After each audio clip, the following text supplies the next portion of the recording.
Welcome to Your Legacy Stories podcast.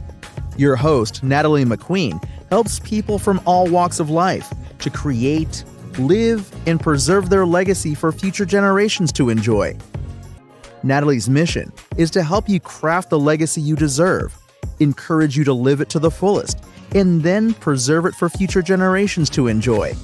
On this show, her guests share moments of purpose, gratitude, wisdom, and tradition, and of course, their legacy stories.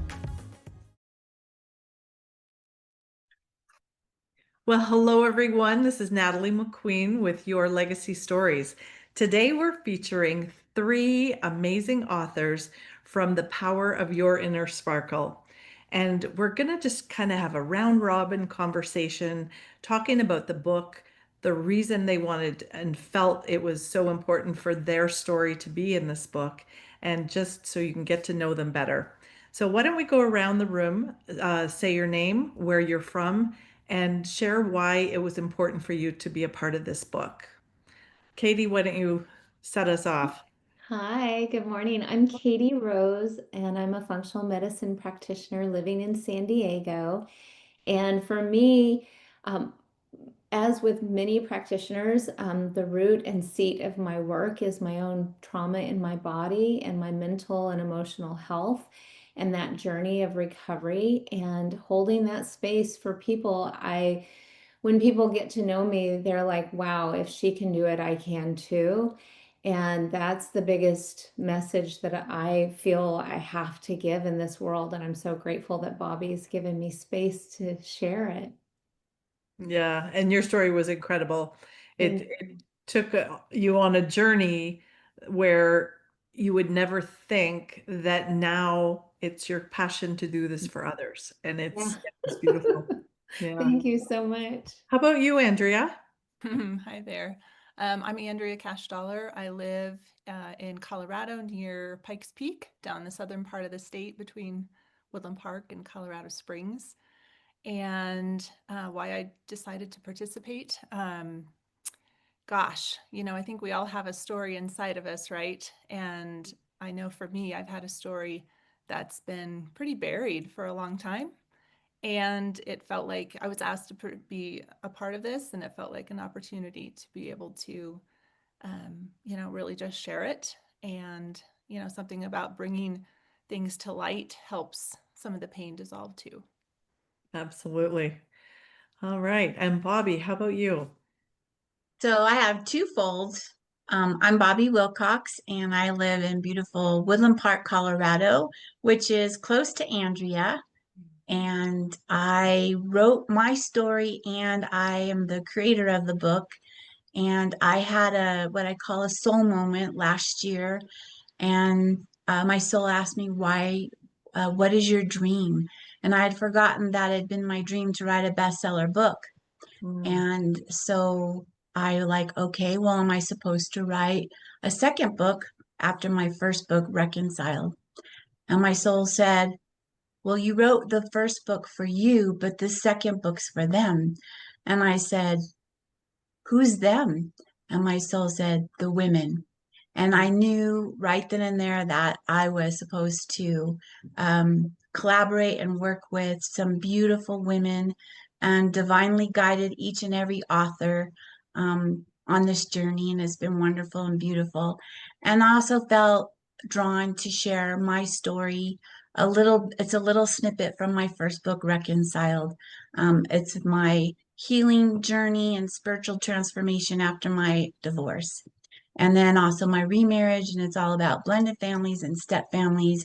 And I just felt that that journey was opening something big for me. It was bringing me awareness into myself and how important self-love is, how important self-love, taking care of ourselves is. And so that's a little bit about my journey in the chapter of this book, is that journey of sacred self-love. Beautiful. And you know what? So many women don't take that time, and I've been guilty of it over and over. So it's so beautiful to read through the different stories, and it seems like many of the stories came from a place of, almost a disaster to finding their inner sparkle. And it's just a beautiful thing. So Andrea, I want to start with you. You're Yeah. kind of known as the real estate rebel. And you help women really come out, and I think you teach us systems and different things to help them succeed. So what role has community or sisterhood played in your personal evolution? Community and sisterhood. Well, we can't do any of this alone, right? I have someone in my life who's always saying, we need to leave people better than we find them. And one of the most important things we can do is be an asset to other people. And so I am, in the real estate business. I run a real estate company, and yes, the real estate rebel. So I'm really about, I believe in like challenging the status quo. So many women in this industry and in the real estate industry have been just doing things the same way for so long that it's like anything, right? We do something long enough, we think that that's normal. And so I challenge that in every area of life and business. And this is just the sort of demographic or group of people that I'm able to pour into in that capacity, right? So um, just all things, taking care of our health, right? Self-care. It also means we don't have to work 100 hours a week, even though Right. that is oftentimes the case in this industry. So just showing ways that there's options. That's really my message, is that there's so many options available, and I'm here to show them how to do that. And so I think especially as we get older as women, we realize just the value of community and not doing everything alone. And we all just also just want to have more fun, right? Like we've worked really hard up till now Yes. Exactly. with our nose Yes. down and raising kids. And as we transition throughout some of those changes in life, we need each other and we want to have fun together. So, Absolutely. yeah. Well, I love that you're literally help change the women's legacies in how they create their own wealth and be able to have that freedom. Yeah, So it's creating beautiful. creating wealth through real estate. Yeah. Absolutely. Yeah. All right. And Katie, so your big focus is once again like transforming people's health. So how would you say your role in the community and sisterhood has played in your personal evolution?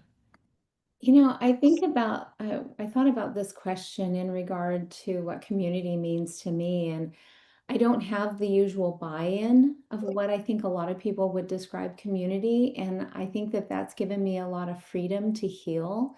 My community is people who are showing up in a really positive, supportive way.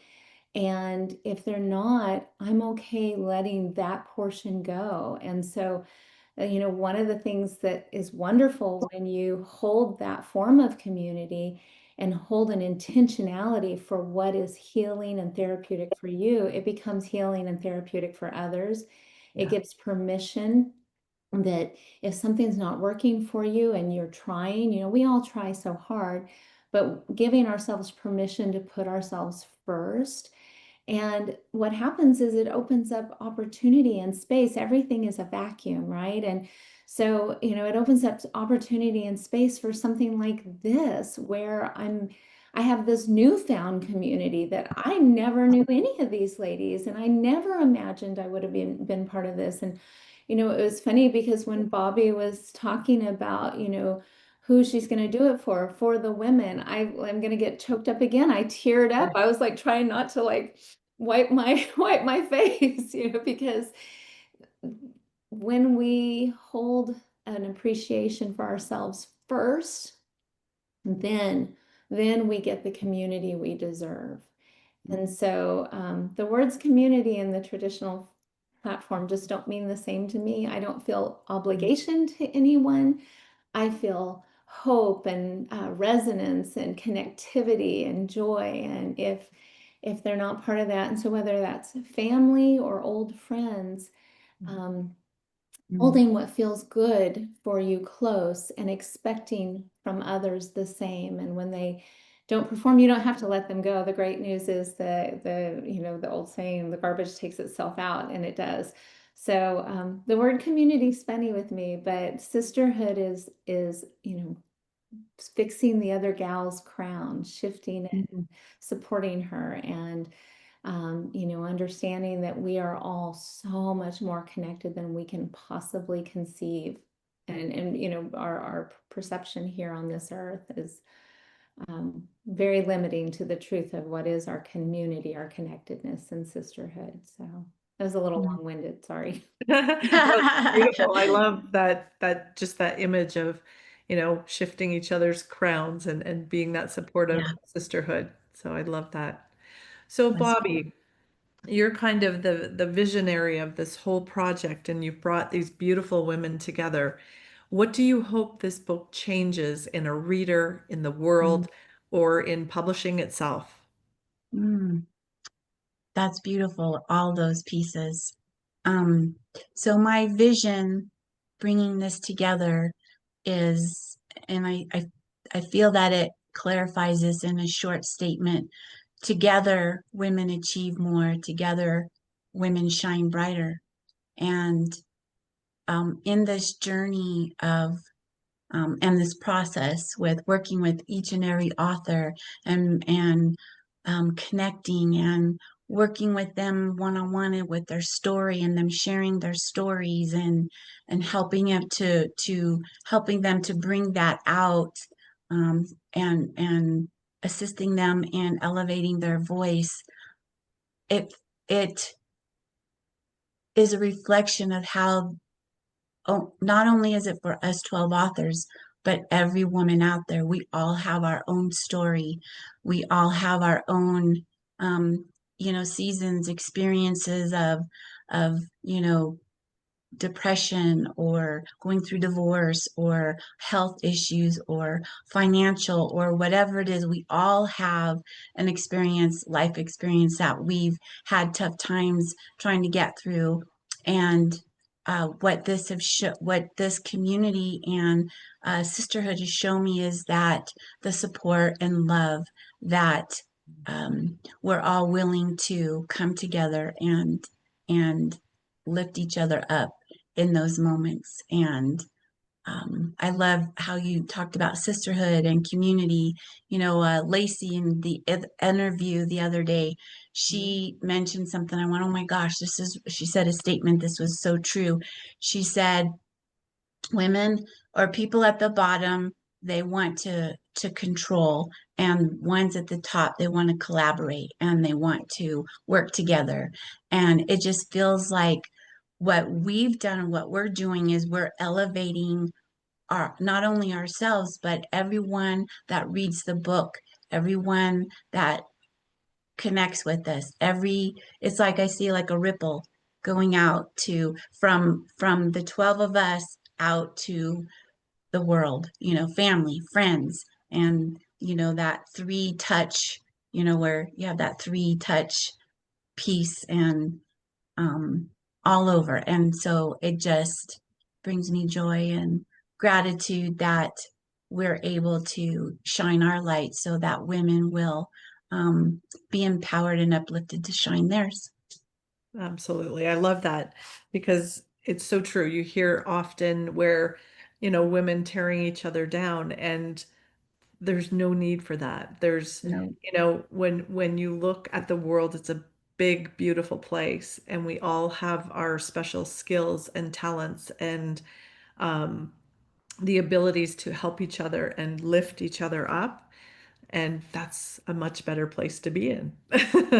Natalie, one other thing comes forward for me that I've just overly overwhelmed with in this project, and that's love. Like for every single author, just overflowing love and gratitude. And I feel that that love from each of us also overflows and flows out to everyone that comes connected. I'm going to show it with the book right in the back. and I have to show it, all these beautiful souls Yeah. in here. And there's just a connection to divine, to the author, that this book really brings forward. So as you dive into the pages, you just feel that connection with every single author. And it's beautiful and unique, I believe. In a lot of the marketing, when I was thinking some of the marketing messages, it's so like one of the things that kept coming is it's more than a book, it's a movement. It's really about so much more than 12 women's stories. It's such a powerhouse of elevating women everywhere. There's so much hope, there's so much joy, there's so much hurt and pain, and then, you know, so Andrea, in saying that, why do you think um, the inner sparkle, the power of inner sparkle is a movement, and why is it so important right now?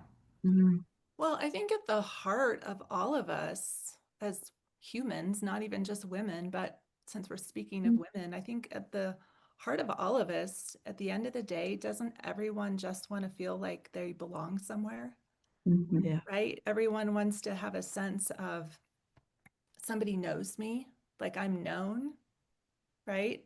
I mean, Yeah. to me, I know I'm known by the Lord, right? But we want all other people around us, like we want to be known and seen for who we are, and we want to be heard, right? We don't want just people Absolutely. to, we don't want to just have someone like listen to us, right? People can listen to us talk all day long, but we want people to hear us like genuinely and know who we are. Um, and I don't know, I think that that is kind of at the heart of a lot of the things in our world today, right? That aren't going great. Um, Right. they're just, people have lost track of what's actually important. Um, and I think it's just exciting that there's, we've created this project, and even in just the last few days of this launch that we've been doing, like the messages, I mean, it is absolutely resonating with people. It is. It is. Women are loving this. I've got a message this morning already, like I got the book, and someone was holding the book, Yeah. and it's like she wouldn't have needed to do that. Why did this random person that I know decide, right? It's We all want to feel connected, and Yeah. we want to feel that there's hope. And I think the other piece to this, I think our world in so many ways, social media has become so curated, so perfect looking, right? Yes. And of course, we all want to put our best foot forward. But I think the trend, and I'm going to call it that, I guess, but it's like going more and more and more toward what's authentic, Authentic. You hit the nail right on the what's head. Yep. actually real. yeah. Because who cares? I mean, honestly, who cares about the fake filter, right? We want to be known, seen, heard, for who we are.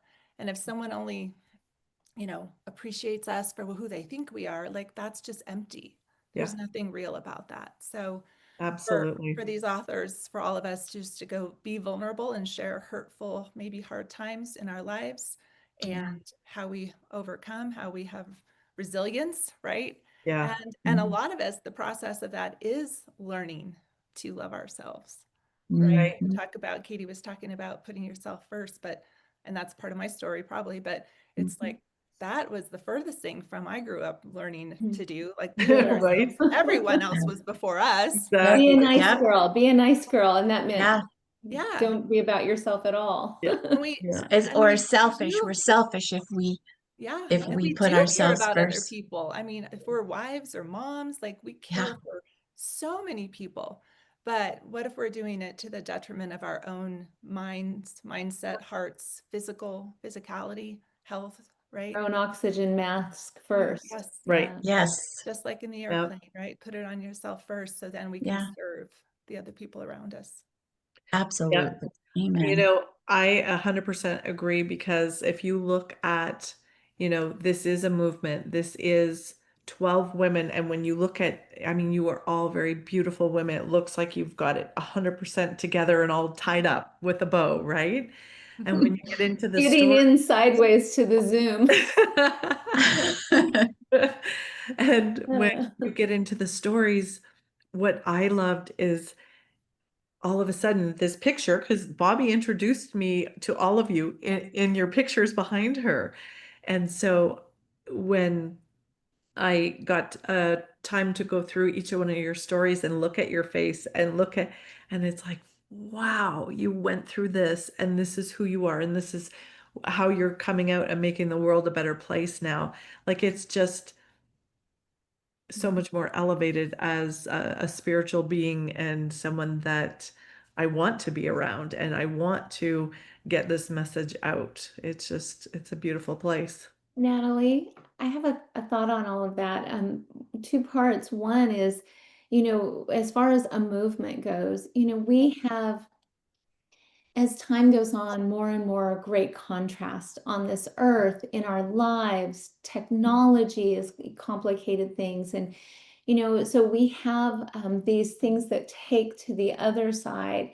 And I think that, everything, again, nothing's in a vacuum. Everything has that balance, the yin and the yang. And Right? understanding that there's equally this crafting of beings, like we are rising up to our most heavenly selves more and more every day. We have the ability to choose and to step into that and to be in community, in connection, in service, to disconnect from the things of this world and to things of the heart. And so I think that too, something like this coming forward is really just a cause and effect of, Mm. hey, here's the Mhm. real. Here's the real truth of, an absolute struggle. But in that, thank God that I was able to have those experiences because it has put me through that fire and it has crystallized a vision or an understanding of Yeah. our divine selves even more. And I love that it's 12 women. There's 12 months in the year. There's that The Power of Eight is a book that I love the concept of. And when 8 people come together and pray and intend, there's a resonance. And so Bobby's brought that number and then half again more. And how it fits to the calendar and all these beautiful things, the cycles of the year. And so I just think that there's a lot of intentional momentum that we're just getting to be participants in. There's a higher purpose to all of this, and I do believe that deeply. And so, I just think that as far as a movement goes, it's so in alignment with what's real in this time now. Absolutely. No, beautifully said. So 12 apostles. exactly, right? Yeah. That's actually what came to me when Oh, I came up with the number. Like oh, my guides just said 12, Well, 12 apostles. yeah. Okay. Yeah. So 12 Katie, messengers of hope. right? How do you plan on using this book and its content and bringing it into your brand or how you will serve the world? Well, anybody who knows me a little bit knows that I stink at the whole brand side of things. Just a hot mess and all over the place. But it for me, a lot of it was a very intimate and personal process. This is my first time being an author, and just even I was at dinner with friends last night and saying that it's funny how this is something that I've dreamt of and envisioned. And the second that it came, I kind of started downplaying myself and dismissing myself and Ah. negative talk. And that's literally the antithesis of everything that I work for, represent, teach. So for me, it has a lot to do with just the world getting to be part of my intimate personal journey and that message of hope. I've very much for a long time had, there's way more to the story, and I've had this deep calling to share. And this, and it has been for them, for them. You're telling it for them. You got to tell it for them. And it's deep, pounding in my system that's like calling to me. This has to be told for them. And so, I think there's that part that's next in the journey. I'm hopeful that more people will get to know me and my work so that I can have a platform to teach more. I just adore that. I love public speaking and teaching, and I go anywhere anybody will let me talk. Um, and just holding again the power of hope in our bodies to heal themselves. And every cell in our body knows how to heal and repair if we get out of its way. And so that's the platform that I really hope that this will support and further. Yeah. And I'm sure it will, because I know reading your story right away, it was like, I can't wait to talk with her. I can't wait. It's very inspiring, and you really do give hope and promise to um, all situations. Many of us suffer from different things in our bodies or in our health.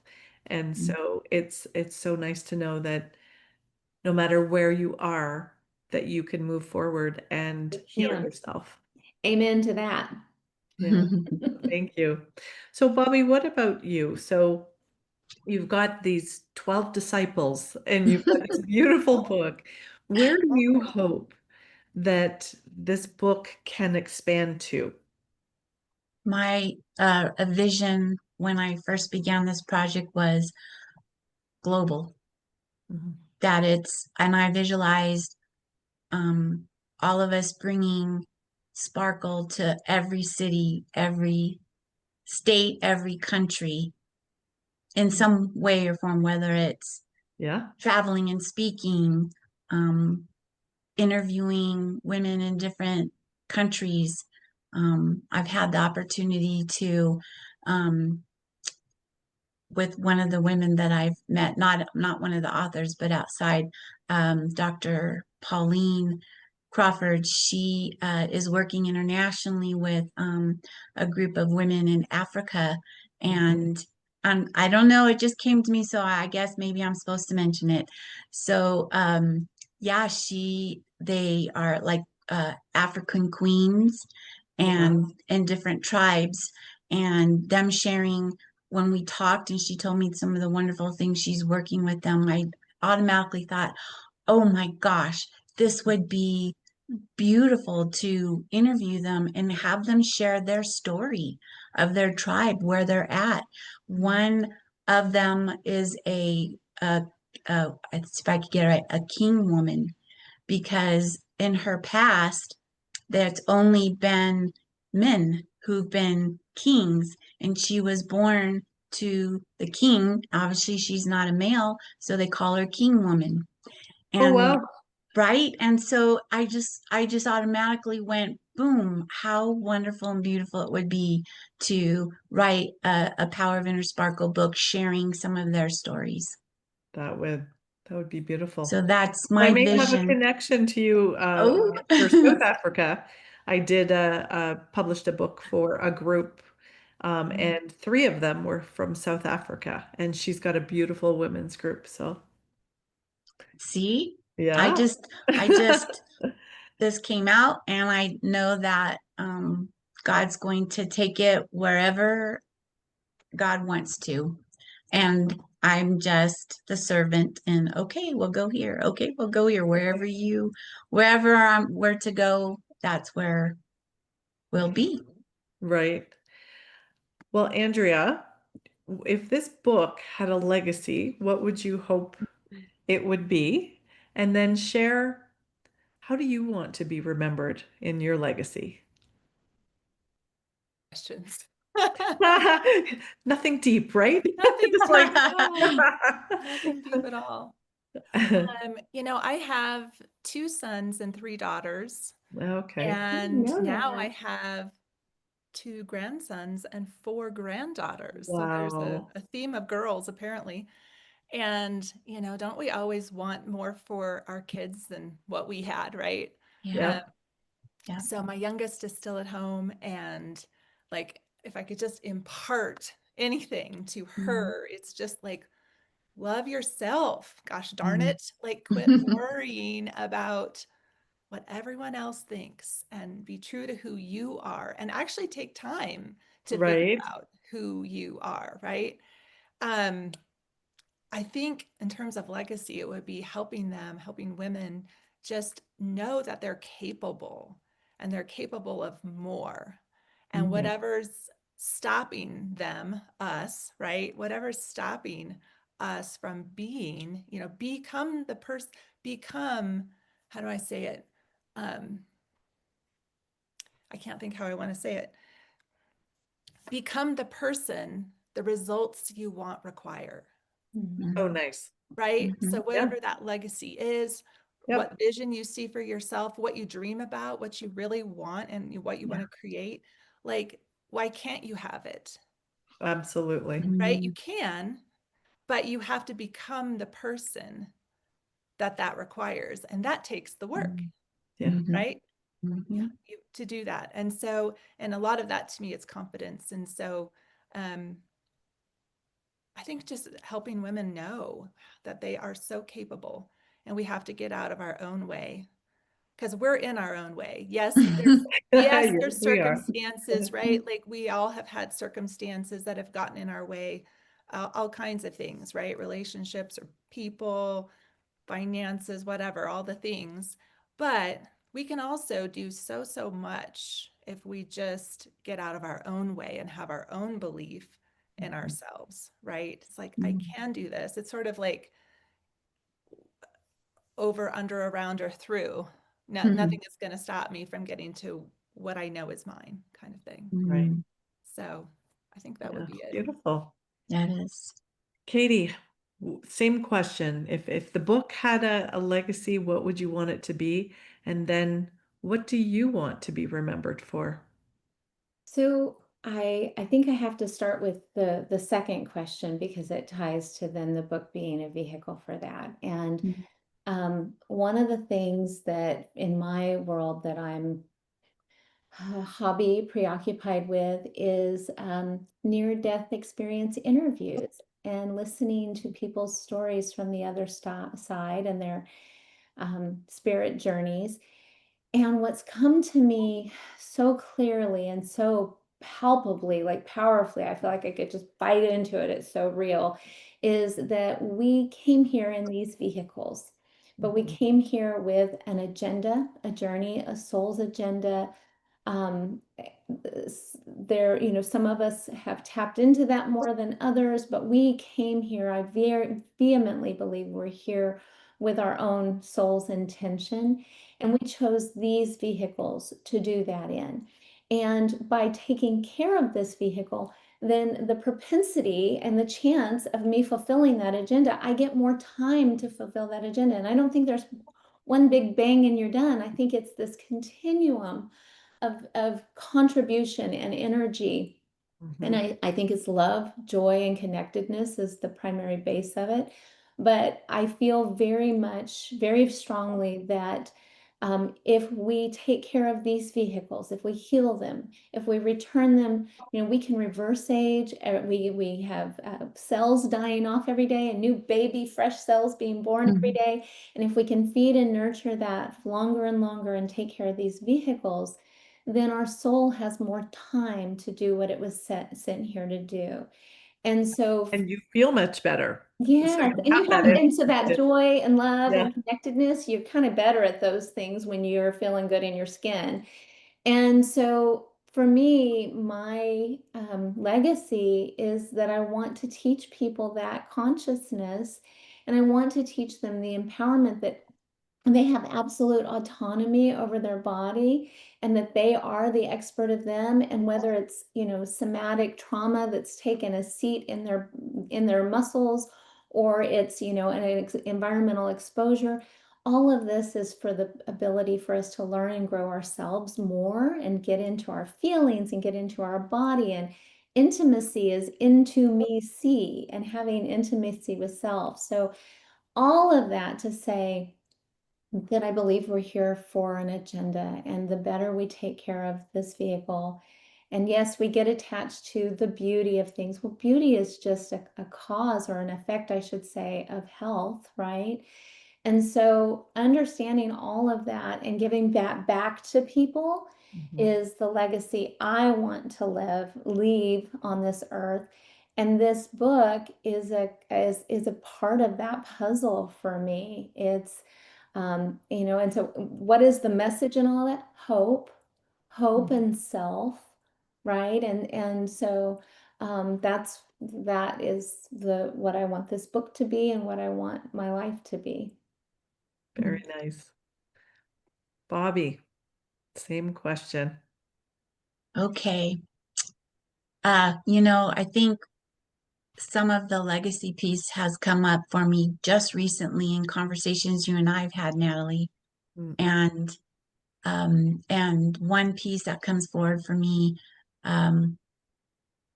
legacy with the book, first of all, what is these beautiful stories and these beautiful authors having the blessing to leave their legacy as an author in a book and for future books. And legacy for myself personally is, let me back up for just a minute. I keep having this thought or vision that's come to me that 50 years from now, I don't know what the world's going to be like, but I've seen like a flash of a vision of someone, a young girl or someone in the future picks this book up, has it in their hands, saw it on a shelf, was given to as a gift, was finds it on the street. Who knows? I don't know, in the library, right? Picks it up and reads it because maybe those times during those years are really a struggle or something's happened, and it gives them hope that women 50 years ago went through and got through, and so in the future it gives them that hope during that time. For a legacy for myself, I realized that self-love, I'm leaving a legacy of my journey of self-love. My dad, when he read my chapter for the first time, he came up to me and he had tears in his eyes and was crying and put his arm around me. And he said, I never knew those things about you. And he said, thank you. He said, your chapter, your book has shown me how to love myself. Mm. And I was like, wow, like my dad's never said anything to me like that before. And he said, this book, in addition to your husband and family, is one of the best things you've ever done. I'm so proud of you. And um, and visiting with my daughter-in-law, I was just in Las Vegas visiting my family. The first thing she talked about is, there's some self-care because she's a busy mom with 3 boys, right? And trying to nurture and take care of the family and yet balance and step out and take care of herself and go get manicures, go get pedicures, take time for reading. She loves horses, being with her horse, just little things. So, it's ripple, it's a reflection. Even my mom more, she's doing Pilates. So it's just the little things, all the Yeah. self-care, like you talk about, Katie, with the body, that's all acts of self-love. And I feel that they're at different levels. It's whatever the capacity we are now, we're at the moment is the piece of self-care that we do for ourselves, which in truth is loving ourselves, taking care of ourselves mentally, emotionally, physically, spiritually. So I feel that that all encompasses leaving that legacy all wrapped nicely in a bow in self-love. Yeah, beautiful. And a big part of that is giving yourself the permission Mm, to let the guilt go, and be okay with it's okay to love myself and treat yeah, myself to this or do this and make that decision. Unapologetically. Yes. absolutely. Yes. Yeah. Yes. And when we don't hit the mark, to have that understanding that sometimes not being our best is part of the self-love. Sometimes Yes. it's, the lesser version that we would want the world to see. Actually, that's sitting in our truth in that moment. And I love what you said, Bobby, about, it's wherever you are, and it's the little acts. And, one of my sayings is a smidge a day. It's the leaning in. We don't just, 0 to 100 get there. It's this slow evolution of incorporation that feels true to where we're sitting right now. Yeah. And the other word that comes forward to me is acceptance, accepting who and what, where we're at right now with our life in the moment, in each moment, each day. Yeah. Yeah, I love it. Well, I will put all the links. So go get your copy and then please reach out to the authors. They want to hear how this Yes. chapter made an impact. They want to hear what you thought, and reach out if you want to work with these ladies. They all have beautiful businesses and they are making the world a better place in their own way with their own superpowers. Mhm. So reach out and say hello, follow them on social media, and we will have all the links below. So thank you so much, ladies. Thank you, Thank you, Natalie. Natalie. Thank you for joining us for another episode of Your Legacy Story Podcast. If you would like to share your legacy story with Natalie or get your legacy book started, please reach out at giftsoflegacy@gmail.com. Be sure to add My Legacy Stories in the subject line. We would love to help you share your legacy message out to the world. Natalie would like to invite you to join our private Facebook group, Create Your Legacy Life. She shares tips on book publishing, ways to create and leave your legacy, and she interviews the most amazing legacy creators, sharing their moments of purpose, gratitude, wisdom, and tradition, and of course, their legacy stories. See you next week.